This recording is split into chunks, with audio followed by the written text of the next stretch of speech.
ये कहानी है एक किसान की जो कि बहुत मेहनती था।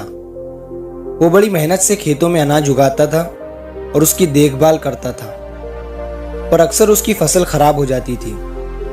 कभी सूखा पड़ जाता, कभी बाढ़ आ जाती, कभी तेज धूप, कभी आंधी। कोई ना कोई कारण से उसकी फसल खराब हो ही जाती।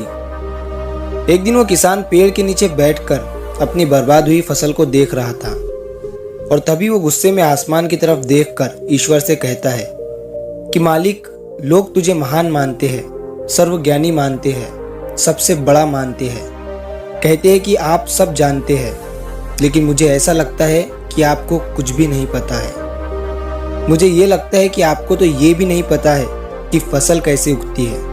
अगर आप ये जानते होते तो हर समय जो बाढ़, आंधी और तूफान आते हैं वो कभी नहीं आते। आप नहीं जानते कि कितना नुकसान उठाना पड़ता है हम किसानों को। अगर मेरे हाथ में ये शक्ति होती कि जैसा मैं चाहूँ वैसा मौसम हो जाए, तो फिर आप देखना मैं फसल को कितने अच्छे तरीके से उगाता हूँ। तभी उतने में ऊपर से आवाज़ आई, मैं तुझे ये शक्ति देता हूँ। आज से तू जैसा चाहे वैसा मौसम करके अपनी फसलों की रक्षा कर सकता है। एक दो दिन गुजरने के बाद किसान ने फिर से अपने खेत में गेहूं की फसल उगाई। अब किसान के पास तो शक्ति थी, वो जैसा चाहे वैसा मौसम कर सकता था। तो किसान ने आंधी, तूफान, बाढ़ कुछ भी उसने अपने खेतों पर आने नहीं दिया। किसान ने अपनी फसलों को नष्ट होने से बचाया और उस साल उस किसान के खेत में ऐसी फसल हुई जो पहले कभी नहीं हुई थी।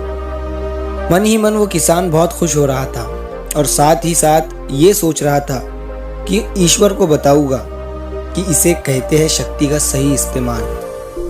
कुछ दिन और गुजरने के बाद फसल कटने के लिए तैयार हो गई।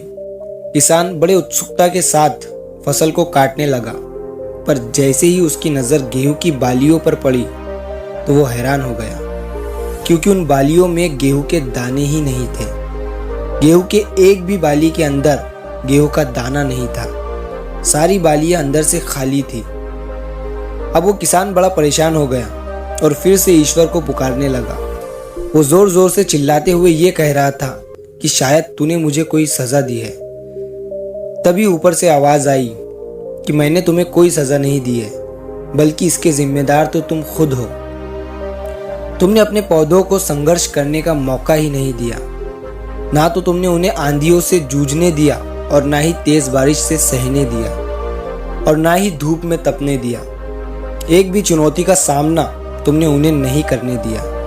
इसीलिए सारे पौधे अंदर से खोखले रह गए। जब आंधी, तूफान, तेज बारिश और धूप पड़ती है तभी ये पौधे संघर्ष करते हैं और इसी संघर्ष से ताकत पैदा होती है, जिसमें शक्ति होती है, ऊर्जा होती है और इसी संघर्ष से गेहूं का दाना बनता है। तूने उन्हें बुरे वक्त से गुजरने ही नहीं दिया जहां उनका जन्म होता। सारी बालियां इसीलिए खोखली रह गई क्योंकि तुमने अपने पौधों को संघर्ष कराया ही नहीं। सेम यही चीज दोस्तों हमारे साथ भी होती है। इस कहानी से हमें ये सीख मिलती है कि बुरा वक्त जो होता है, जिसे लोग संघर्ष कहते हैं, स्ट्रगल कहते हैं, यहीं से एक इंसान की ग्रोथ होती है।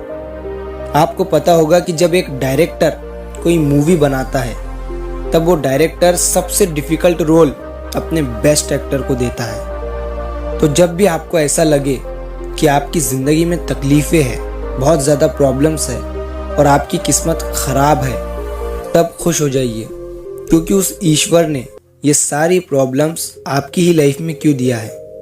क्योंकि उसे पता है कि आप इन सब को पार करके आगे निकल सकते हो। और ज़रा सोच कर देखिए, अगर आपकी ज़िंदगी में कोई प्रॉब्लम ही ना हो, कोई संघर्ष ही ना हो, तब ज़िंदगी जीने में मज़ा ही नहीं आता है।